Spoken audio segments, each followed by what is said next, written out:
introduce our Wednesday night summer series speaker, Daniel Roberts. Daniel is the preacher, of course, for the Cameron Avenue congregation in Colonial Heights. I've really appreciated the relationship that Daniel and I have been able to share over the last 5 years. It's kind of funny, you never know kind of the way that your paths are going to cross. Somebody that Daniel knew way back in his college years was someone that helped me plant a church up in Seattle, Washington, and then a few years later I find myself here in Virginia getting to know Daniel. The church is just sort of like that. But Daniel's a humble servant of God.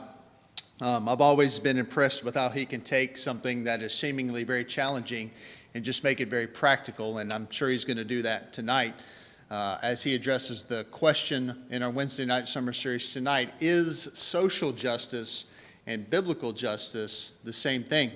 Of course, just like last week's topic when we were talking about the LGBTQ movement, if you went back 10 years ago, we probably, none of us would have known much about that, maybe a few of those letters that are represented there, as I said.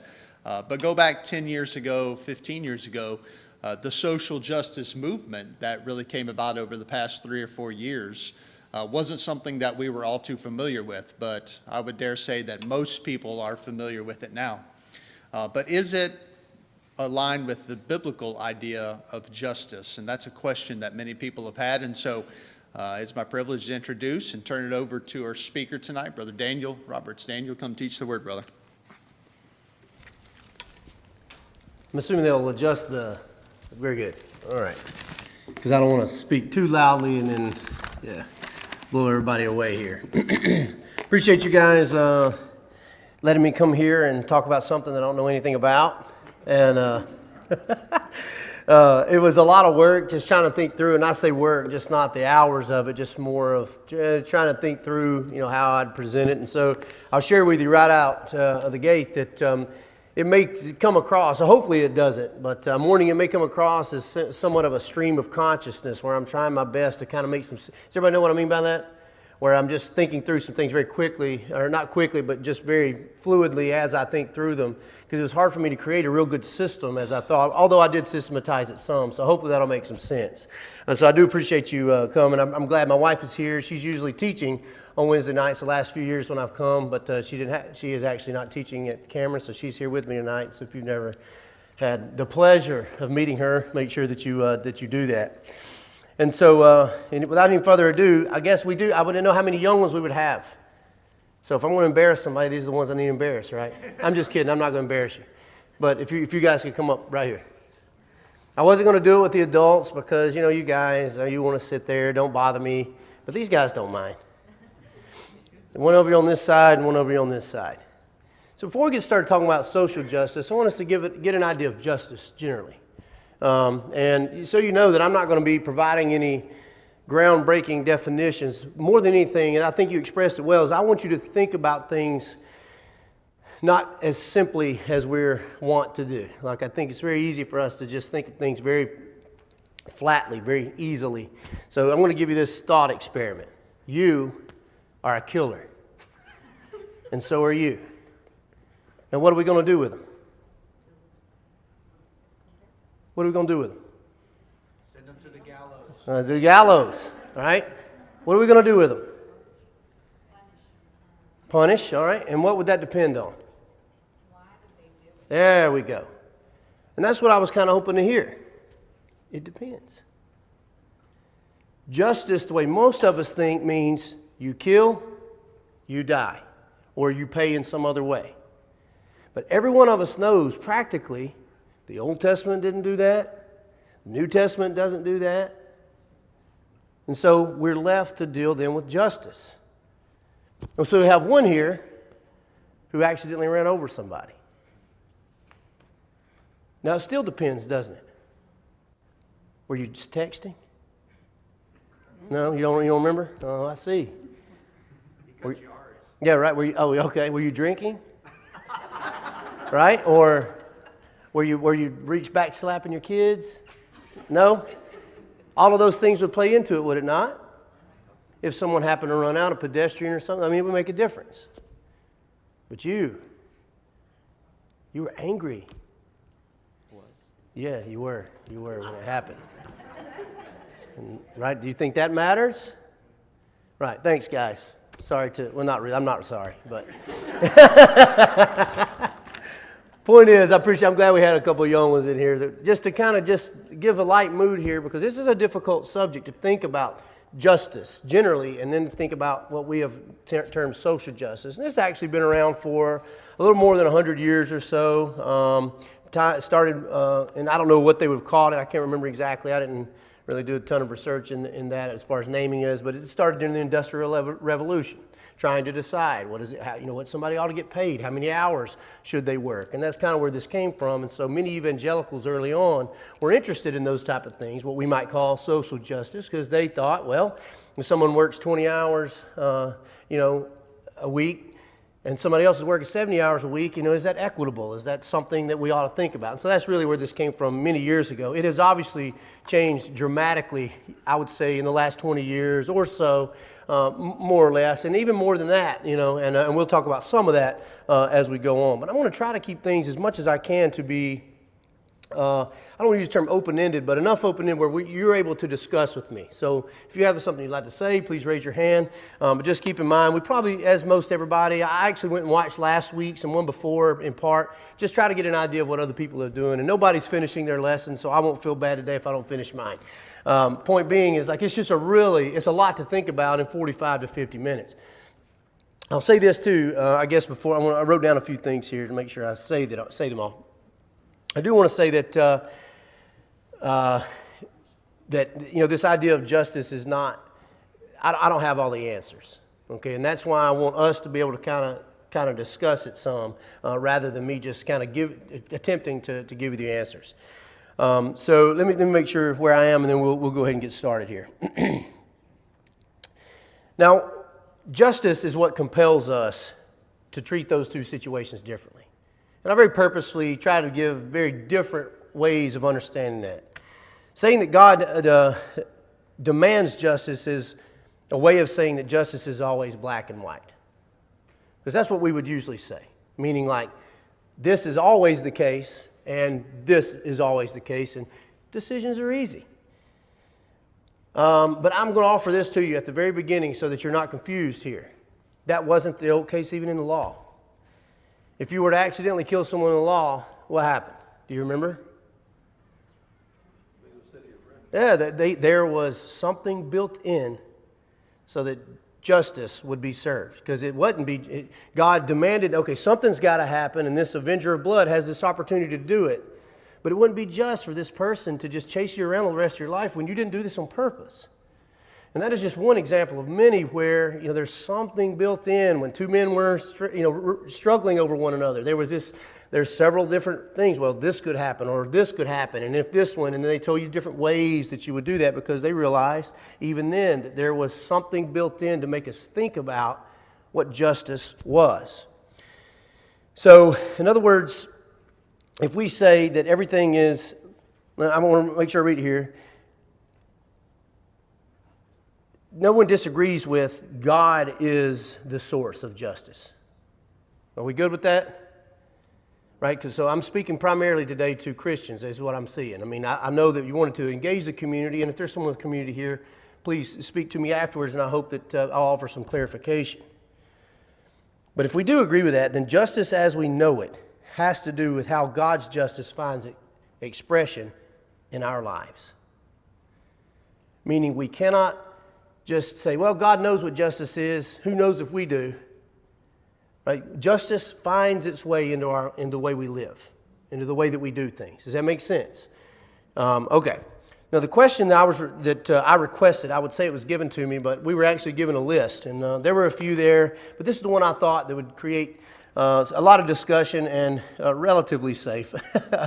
Is our social justice and biblical justice the same thing? Now, as you might expect from someone like me, the answer is it depends. And that would be my simple answer to you today, is if I had to leave right now and you asked me that question, I'd say it would depend. It would depend on which of these social issues you're talking about. Because some of them are very clearly aligned with both the New Testament and with the Bible generally. Some, however, are not. And so it depends. Now, obviously, Christians stay pretty wound up by issues of justice on either side of the political spectrum. And depending on the subject, we are justified in doing so. Like if we can't get wound up about justice, then what are we going to get wound up about? Like what is going to really sit within us if it's not doing what is right? And we're going to define justice more in just a second. People ought not to be discriminated against because of race. Do we agree with that? Yes. That's justice. That's just. That's right. That's what we understand Jesus to have done, is to erase ethnic boundaries within the church, if nothing else. Agreed? Right. Okay. Murders ought to be punished in some way. Are we agreed on that? Certainly, because here you have a person taking the life of someone made in the image of God, and so we're all agreed on that. People who fraud others ought to have to repay in some way the people they have frauded, if they're able to, and many of these people don't have enough money to repay the people back, and so we feel like we need to punish them. Agreed? Agreed. So we understand that their justice needs to be around. And I must say here at the beginning that the idea of justice is a huge topic that we're not going to be able to discuss comprehensively. And so I'm going to do a few things here. But if I were to consolidate everything I believe about justice as a Christian, I believe, and it comes from the teaching of Christ in the early church and whatever they have inherited from the Old Testament.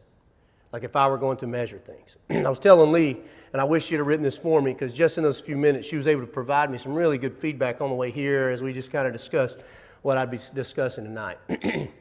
But an analogy that I recently used of the way that I read all of the Bible, the way I see justice, the way I see everything, and this will sound strange to you, is anyone ever shot a long rifle?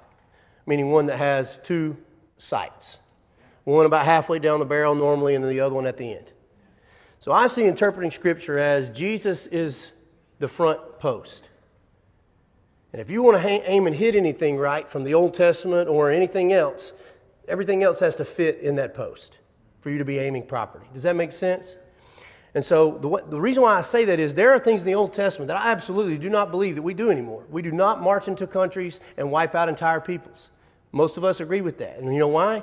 Because I'm reading backwards through Christ and a man who is himself going to deal with the vengeance, not us. A man who says, we're to be peaceful people. And so I'm reading the Old Testament through that post, right? And so that's just one example of many. Now, there's a greater ease in making decisions about modern social justice if one is familiar with the fundamental teachings of Christ. And that's where I stand on it. In other words, I don't have to go through every one issue that there is. And we're going to look at a few of them, meaning I'm going to give you a list. We're not going to necessarily decide today which one's good and which one's bad. But I don't have to do that if you know the fundamental teachings of Christ. If you know the two great commands, which are, what are they? Love God and love your neighbor. So obviously, that is going to flavor the way we understand justice, the way we understand other people. There are other teachings of Christ, Matthew 25 being one of them. If you see somebody that's thirsty, you ask them, which side of the political aisle they're on, and then you give them something to drink if they agree with you. No, right? There is this idea where we are generous and we're kind people. And obviously, that is completely measured by how we react to others. What we believe is important into our own selves. And so we have to have those fundamental things underneath us. Social justice, and this is why I think it has become such a difficult issue, is because it has become a political issue. In fact, there are many people who argue, and in fact, some of the definitions that I read online and other places essentially say this is a political thing. You take a group of people, and for the most part, it's about equity. And I'll talk about some of those things in a minute. But that is why I believe it has become such a powerful issue, is because many are either for or against it, depending on their political leanings. So we're really not looking at it clearly. We're looking at it through the lens of, am I conservative? Or am I a progressive or liberal, whichever term you want to use that isn't derogatory. I'm not using any inflammatory language, so don't understand me to say that. And so that has been part of the issue. It's like, well, can I, as a part of this type of people, align with what they're saying? And it creates a lot of tension in us. Does anybody else feel that tension when you see these things come up in our nation and places and you're thinking, okay, I kind of see where they're coming from, but I kind of don't, and it just puts us in a difficult place because of the people we run around with, so to speak. Very good. All right, does anybody have any questions or comments before we get any farther? I realize I haven't gotten into too much just yet, but all right. Very good. Lee, would you like to say something? I'm ready for the wisdom. All right. Now the question then becomes, what is social justice and what is biblical justice? Sometimes, believe it or not, and I think you know this already, there is an overlap, right? Sometimes there is an overlap. These social issues are discussed by Jesus. And we must wrestle with, what are we going to do about it? Generally, and this social justice, as I've read it multiple times, has been defined as equality. So simply put, there is certainly a way in which biblical justice is concerned with equality. Do we agree with that? I look at Galatians 3:27, for example, where he said, where Paul says there's neither Jew nor Greek, slave nor free, male and female. So we're going to talk about in a moment how just because we all share that equality doesn't mean we look at the same or we do the same things in the church. There is this basic level that we are all inheritors of the kingdom of God on an equal level. Agreed? Very good. And so in that way there is some overlap. Now in fact, one sees similar happenings in the church. And I would like for somebody to read this because I think, you know, when we're meeting on Sundays, we may hear this differently than when we're talking about social justice. So somebody read Acts chapter 2, beginning verse number 44. Now I'm going to come with you just to make sure that is, I'm very bad about writing the wrong verses down. And then people turn there and they're like, man, this is strange. So we'll see. But yeah, 44 to 47. And whenever somebody gets there, you go ahead.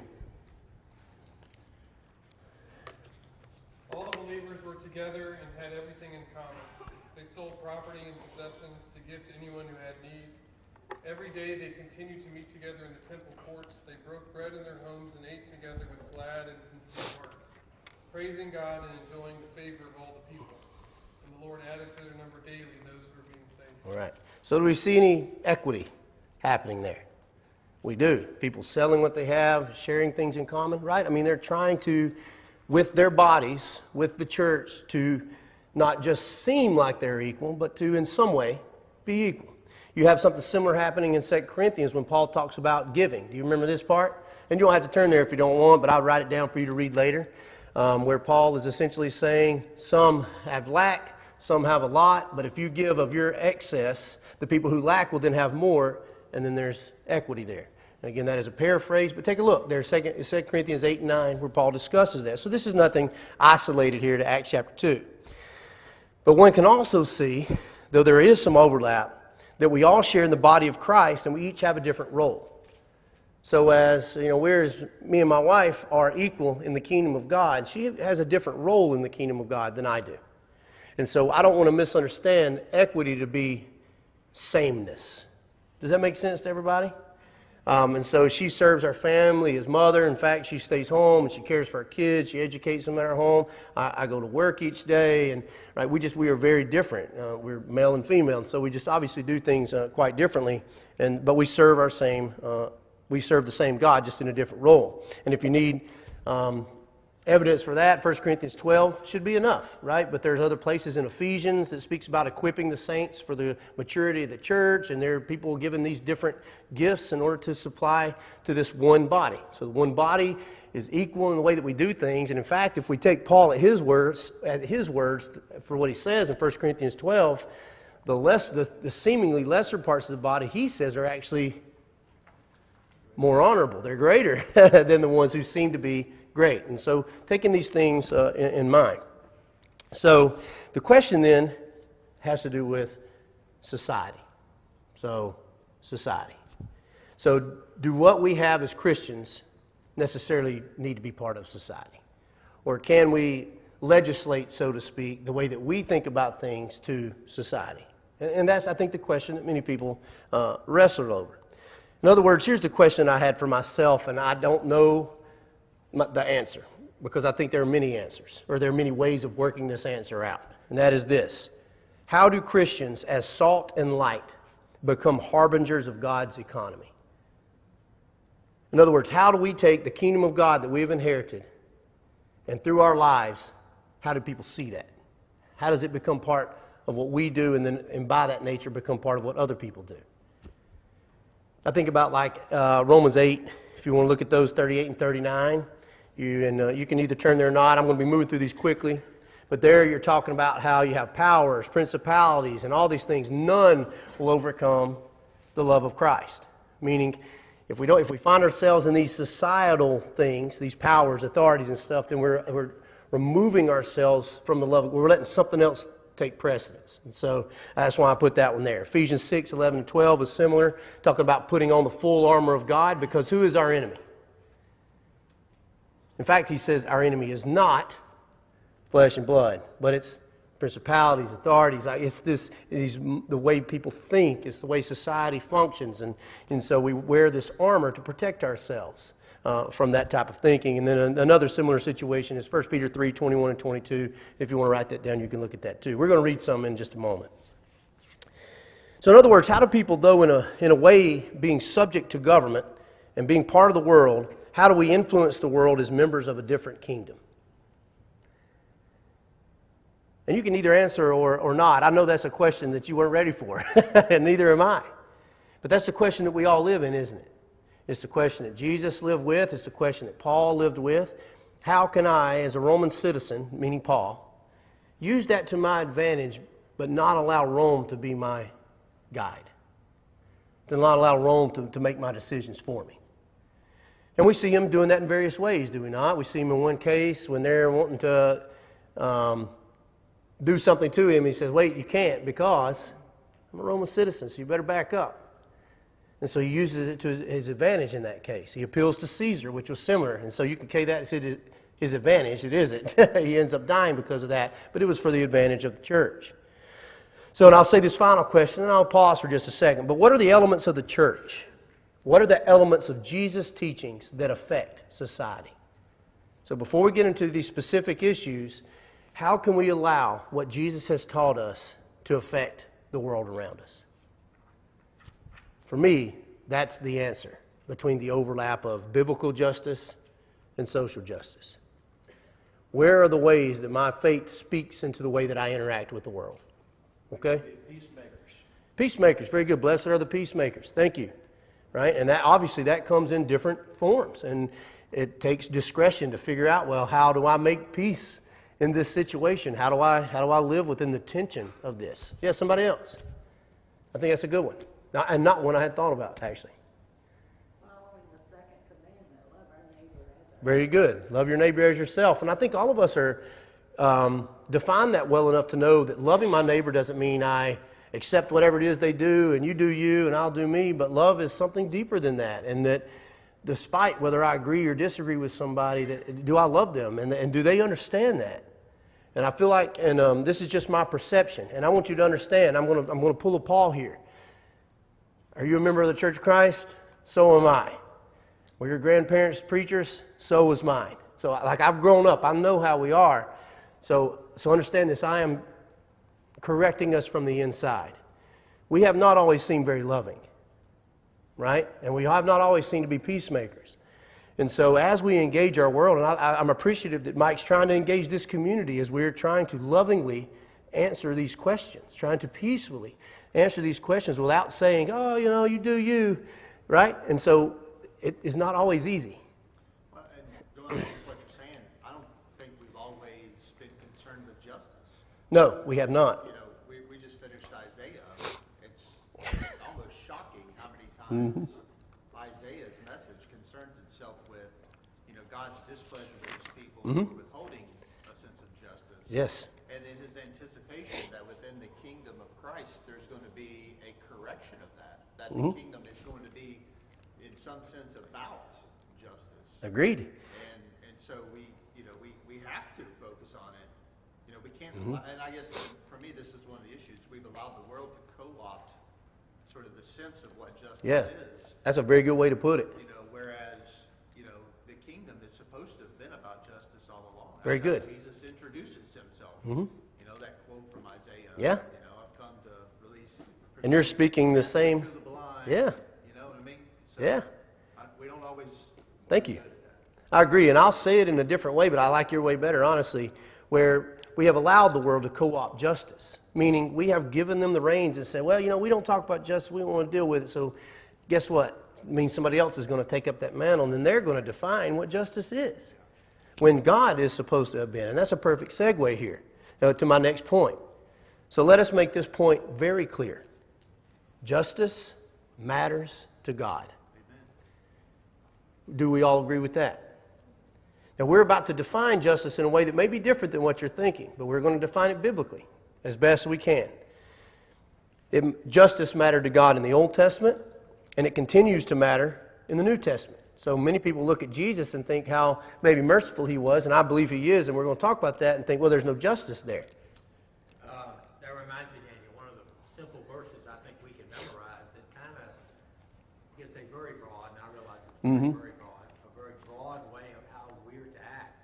I'm trying to remember, is it Micah? I think it's Micah. Oh, we're going there. Micah 6, 6 to 8. Yes, sir. It shows you what is Yep. good, man, and what does the Lord require of you. Yep. To act justly, to love mercy, and to walk humbly with thy God. That's right. So there's justice right there. We're to Absolutely. And Jesus is going to, I think, essentially repeat that in Matthew 23, which was which we'll talk about too. So thank you. Micah 6, 6 to 8, or I think that's 6, 8 there specifically. I mean, that's incredible. So you are anticipating where I'm going. That's very good. So what differs among us is what we define as justice and what issues matter most to God. And if you were to ask me, one of the issues I have with myself and with others I've seen is that we have failed in some cases to see the things, because we want to see everything flatly. And I've used that term already. This thing is just as important as this thing. That in most cases, that isn't true. Like Jesus talks about, you tithe mint, dill, and cumin, which you should have done. But then he uses these terms, but you neglected the weightier matters of the law. So weightier matters, meaning things that are more important. Justice, faithfulness, and mercy. Right? You see, so that, I guess I want to make sure that we understand there is, some things, we want to do it all, but some things are more important. Some things are just more, maybe fundamental would be a better term, maybe if we don't want to use the term important. And so I think we've kind of lost our way in that way some cases. So here we go. I presume most of us think of justice, when we think of justice, we think of retributive justice. Does everybody know what retributive justice is? Punishment. Punishment. That's what we normally think of justice. We think, somebody did this, and this is the proper punishment for such a thing. However, justice more often, or at least as often, means things like, and I have verses here for those who'd like to see, fairness. Right? I mean, how many times do you see, even in the old law, and you see it in the new too, there is no blank with God. Partiality. Favoritism. James writes about it. Paul mentions it a couple of times. We see it in Acts chapter 10 when the first Gentiles, people who weren't Jews, were accepted into Christianity.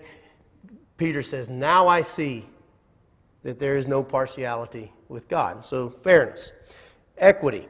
And you see that in the Old Testament just as much. You see it, if not more often than you see it in the New Testament. For example, when they took over a field to make sure that people were taken care of, what were they not supposed to do? Do you remember? Don't take it all up and leave the corners. Why? In case a poor person needed to come by and get something to eat. And we see Jesus walking through and eating grain as a poor person at one point too. What about the year of Jubilee? Do we have no evidence that ever happened? But in Leviticus, we're told about this year where people who had their property taken because they had to sell it, or there were these various things here, that what was it supposed to do? Go back, right? So there is evidence of things like this, God trying to make it fair for people, right? And so we can't deny that did happen then. And let's look at, we also, justice can mean vindication, meaning you are let off the hook, and that's justice. In other words, we see this all the time, and it's a beautiful thing. Well, it's beautiful only afterwards when somebody is wrongly accused of a crime. Is it or is it not justice that they are finally acquitted when it's proven that they didn't do it? Yeah, of course, that's justice as well. And then, of course, this is, I think the important part here is righteousness or rightness. In the New Testament, and even the Old, if you're looking in the Septuagint and things, but in the New Testament, there's this word group, dikaiō, it means to make righteous. We use it for justification normally. Righteous, just. That word group also can mean just. Justice. What is right? And that's essentially, if you want to just in a nutshell say what justice is to make things right. To make it right. Okay? And I think those definitions are important. And I'll back up just one second. And then finally, there's also restorative justice. Meaning something has happened that is bad, and you're trying to restore what the person had. And this happens a lot in civil lawsuits, if you want to try to make sense of it, where, hey, you ran over my car, and it cost me this much money to get it fixed. I have a right for it to be the way it was before you hit me. And so you restore, that's restorative justice there. And I would call that reconciliation in the New Testament, if you want to use a New Testament terminology where, yes, this has happened to me because of you, but we restore this relationship because I'm willing to show mercy or forgive, or, there are various things there. So those things are important. Now, the word used in the Old Testament and sometimes in the New Testament often means, and it blew me away. This is one thing I learned that I did not know until I started to study. The word is mishpat, or in the New Testament in the Greek, it's used in the Septuagint, krisis, means judgment. The word judgment is often translated as justice. And what does that tell us? It means that justice requires some discretion, right? It requires someone, in some cases, to speak into it. Obviously, we believe God is the ultimate. But if everything was decided by God at the beginning, why did Moses have to step in and deal with some things? And what did Moses' father-in-law do? He came in and said, hey man, this is too much for you. And so they had to have people stand in and try to restore or make justice in these situations that were, if you wanted to use the term gray area or something like that, there were people that did this. And so this happened in the Old Testament as well. But both of these terms I thought I was interested in judgment. And I knew that ahead of time, but I didn't know that this idea of justice is taken from this word almost every time that I saw in the Old Testament. It's incredible. So it's this idea of making a correct judgment, a judgment that calls sometimes for equity, sometimes for fairness, sometimes for discretion, sometimes for punishment, and other times, and this is the part that makes us a little uncomfortable, and I think it's because we know it's true. Other times, good judgment and powerful justice requires mercy. It requires mercy. And sometimes it's all of that at the same time. One of the problems of comparing social justice and biblical justice is that each are not necessarily asking the same types of questions of humanity from the same perspective, right? One is just very, very human. Humans deserve this thing, and there is no higher power, God, to tell us what humans deserve. And so, obviously, we're coming from different perspectives there. Social justice can ask questions about humanity completely unconcerned with God or His kingdom, right? And I think that's one of the issues we have with it, is that we want to be able to speak to our social issues from a godly perspective, from the perspective of someone that we think that knows better than we do, right? Rather than ourselves. Biblical justice presupposes divine justice. Does that make sense? Biblical justice just assumes that God is just. And it's a justice that we're asked in some ways to try to emulate, but does and ought to on occasion stand outside and beyond us. For example, we believe in biblical justice that at the end of time, when it's all said and done, that God is going to distribute things as He sees fit, right? And we would call that justice. And we have to trust Him in that. And Leah and I, this is the one thing she and I talked about on the way over here that I made sure I wrote down, is that part of our problem with justice, in particular merciful justice, is we want others to pay the price. I don't want to. And so it's as if we don't trust God to make the right decision. Why did you give this person mercy and not me? Right? And so I think that has a lot to do with the way we think of justice. God has every right to do what He wants to. If we believe He's just, He's God. We, on the other hand, do not. I don't get to stand above a nation and tell everyone this is, I don't get to decide between the sheep and the goats the way God does. Like, I can do my best to think about it, but, I do not have that power, and nor do you. So take Jesus. Political tensions got Him killed. We understand that it was God's plan from the very beginning, but it was those political tensions. He made the Jewish people mad over issues of their law, essentially. And they come to Pilate, who's in a very difficult political situation, and do what? They say, look, if you let this man go, you're no friend of Caesar's. So you see the tension that is placed there upon them, and that's what got him killed. But he did not participate in politics per se. Like he wasn't asking people to vote for him. He wasn't trying to take over Pilate's position. You see what I mean? And so Jesus, that's just the way he interacted there. But what he did was he exposed the situation of the Jews and Romans and their collaboration or agitation with one another. And I think that's very much the way we stand as people of biblical justice and social justice. You know, we can stand in that tension between what the world has going on and offer them some reasonable answers for why things are the way they are. Does that make sense? I just feel like we've missed this opportunity sometimes to be able to speak life and light into people's situations because maybe we're just not, maybe we're confused about it ourselves and we haven't thought through the idea of justice ourselves or even this. And if in case I don't get to the end, which I probably won't, I'll go ahead and say this, and if I repeat it, forgive me. But I want to make sure I say this, if nothing else. Our idea of the gospel is predicated on merciful justice. Now, we all agree, right, that we do not deserve what happened with Jesus. Are we agreed on that? Amen. Okay.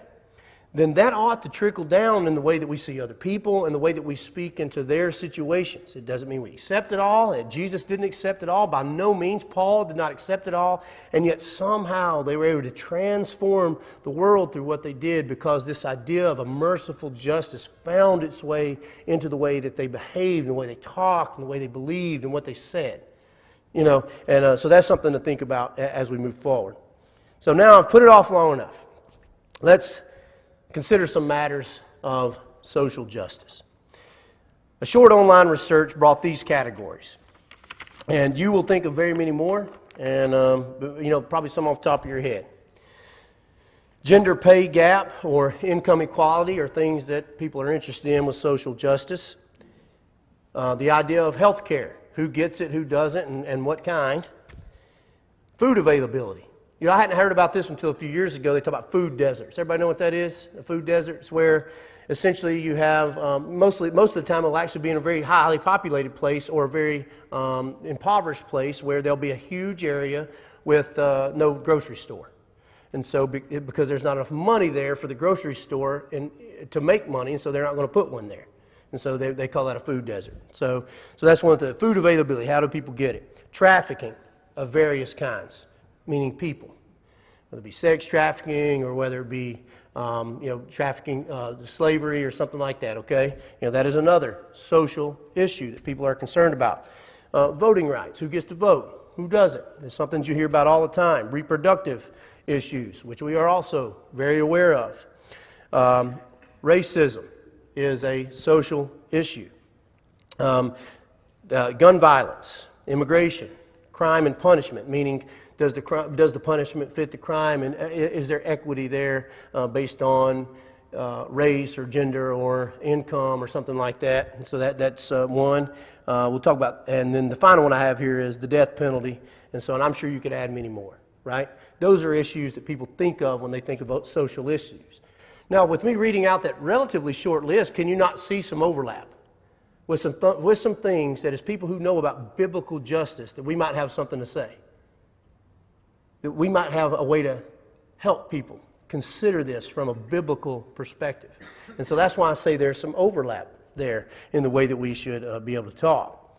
Now, and I wrote here, obviously I cannot systematically deal with each of these categories in 45 minutes. I'm not going to try.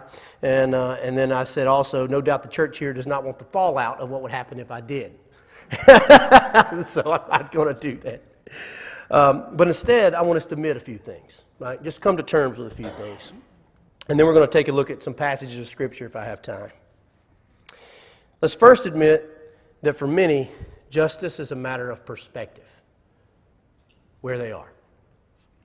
This is not to say that there is no just or unjust, and that there isn't an answer, or that justice is subjective. But it does mean that for God, ultimate justice comes from Him. So there is this mooring, this settledness in God. But often what we might perceive as justice or injustice may or may not be so. But it does have to do with our perspective. I feel slighted. I feel as if I am not on equal footing with someone. And this doesn't even have to be in society for that matter. There are people in churches that feel that way. That maybe because, well, I'm not as well-to-do as others, or maybe because I'm not the greasy wheel, or the squeaky wheel or whatever, then I'm not getting a hearing as other people do. And so we understand, where that comes from. All right? For example, I'll give you this and we'll move. The fact that Gentiles were accepted into the people of God seemed unjust to many Jews. And you see Paul dealing with that pretty much his entire ministry. Like, how dare they come in and they don't obey our food laws? They're not circumcised. They don't do the things that all of us done to earn our right to be God's people. And they're like, it doesn't matter. Right? I mean, this is the gospel. Those things are no longer here. And that's the way they saw it. And then I had one written here that I actually would like for somebody to look up, if you don't mind. Genesis 18:25. And once you get there, you can read it out. Genesis 18:25. And this goes along with Matthew 5:44-48, but we won't have enough time to read that one. So I would write that one down, Matthew 5:44-48. The second one in Matthew is where Jesus talks about God causes the sun to rise on the just and the unjust, right? I mean, you have this idea where God has his sort of equity, where I'm not only blessing the people who are good, I'm blessing everyone in a certain way, because otherwise the sun wouldn't come up at all, you see. So somebody read out Genesis 18:25 for me. Far be it from you to do such a thing, to slay the righteous with the wicked, so that the righteous and the wicked are treated alike. Far be it from you. Shall not the judge of all the earth deal justly? So notice from his perspective, this is how he's pleading with God. He says, you're going to destroy Sodom and Gomorrah, but I know that there's some righteous people there. Are you really going to do that?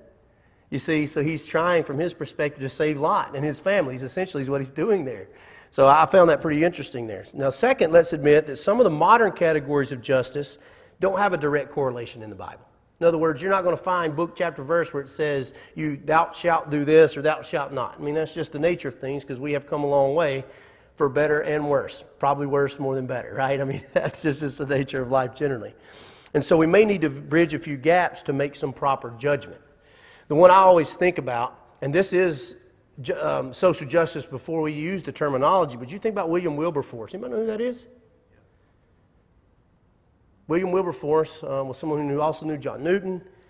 He was pivotal for the British to end the slave trade. He was a Christian that fought for that in Parliament and fought for it, and eventually, obviously, abolished slavery there, and then eventually we did so here. But that was an issue for him. It was social, it was for the world, but he was a devout Christian man.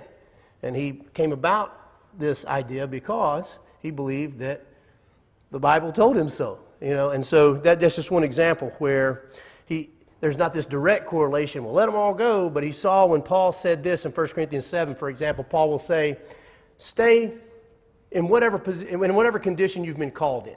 So if you've been married, stay that way. If you were unmarried, you stay that way. But what is the one exception that he gives that many of us overlook? He says, but if you are enslaved, seek your freedom. Paul the Apostle said that in 1 Corinthians 7. So William Wilberforce says, well, why would he make exception for this one thing? And so it pushed him into this idea. Now the third thing is, let us admit the necessary quality of mercy in judgment. If any of you have ever received an email from me, at the bottom of it is James 2:13. Judgment will be merciless to those who show no mercy. Mercy triumphs over judgment. I believe James. Right? I believe James. And that's an incredible thing to say. And so I've told the church where I preach this, and I want to tell you this. If I'm going to make a mistake, and I will, I am going to err to the side of mercy. Because I'm a man. And because I'm going to make mistakes, I do not want to come down on someone so harshly in my idea of justice, and then look at myself in the mirror and know the way that I've spoken to my wife, or the way that my friends, and the things they've heard me say, and the things they've seen me do, and then I want to talk about justice. It shows us the inconsistency, and that's kind of where I'll close without reading too much here. It's got way too much. If you want to read some passages, I guess I'm assuming you already read Isaiah 1:11-17, where we want to look at these solemn assemblies and these sacrifices. But what does he say? Look, I could try it hard, man. I want you to Do justice. I want you to take care of the widows and the orphans. And while we're on that, I'm going to mention those things. Those are issues of social justice that the church must speak into. It is mentioned too many times in the Old Testament and the New. James says, if you want unspotted religion, at the end of James chapter 1, what does he say? There you go. Widows and orphans. So that's one thing that's big there. Amos 5:24 is hugely important. Most of us know that because of the civil rights movement about justice coming down like the stream, rolling over us, right? It's Amos 5:24. Zechariah 7, 9, and 10 are very similar to the Isaiah passage there. And so it has to do with understanding the things that are important. So I'm just going to pause here because I've got so much more left that there's no way I'm going to get it done. So does anybody have any comments before we close? I'm going to give you a few other verses before we close for you to ponder about all of this issue here. Big ones are Romans chapter 13, 1-5. This is the idea of the role that government plays and the way that we interact with that. This idea of partiality. I'm not going to give you all the examples that is because that is used so many times, that should be clear enough to us. Isaiah 42, 1-4 is another one. Who are the oppressed? Who are the blessed? And how do we know such a thing? And how are we going to reach out to them? Another one is Matthew 7, 12. This is a really important one that we forget when we get adults, and remember it very clearly as children. Do to others as you would have them do to you. Right? I mean, that's just, that's right. Why would I treat someone in a way that I wouldn't want to be treated? And so, I mean, that's simple. It's children things. Romans 3, 23-26 is another one just about the gospel. It was interesting. I was looking, I'm not going to say his name here because I don't want to speak badly of him, but someone I was watching online. And he used Romans 3, 23-26 to talk about God's demanding justice here in propitiation. But if you'll read that there, it actually says he offers his propitiation for our sins because of his patience. But how he missed that, I really don't know. That God was patient. He was forbearing with us. And that forestalled this retributive justice. Galatians 6:1 is another one I want you to consider, where Paul says, bear one another's burdens.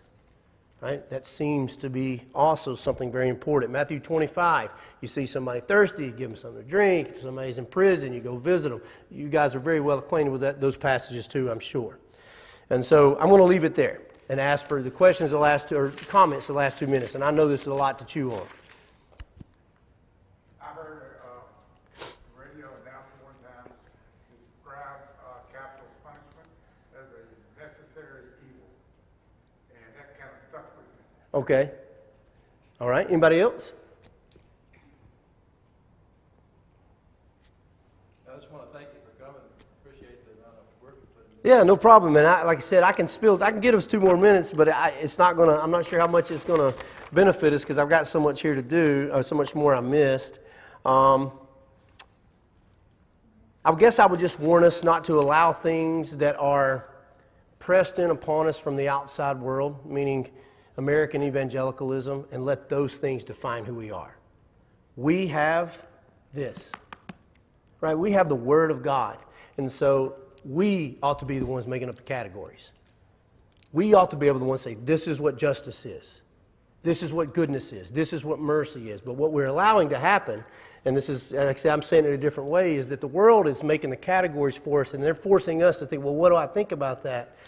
Whereas if we were on the front line, if we were the ones creating the categories, we wouldn't have to worry about it as much because we would kind of be giving them the answers that they need. And so anyway, thank y'all so much. Thank you very much for the comments. And as always, it was a pleasure. And hopefully you don't have to deal with too much when I'm gone.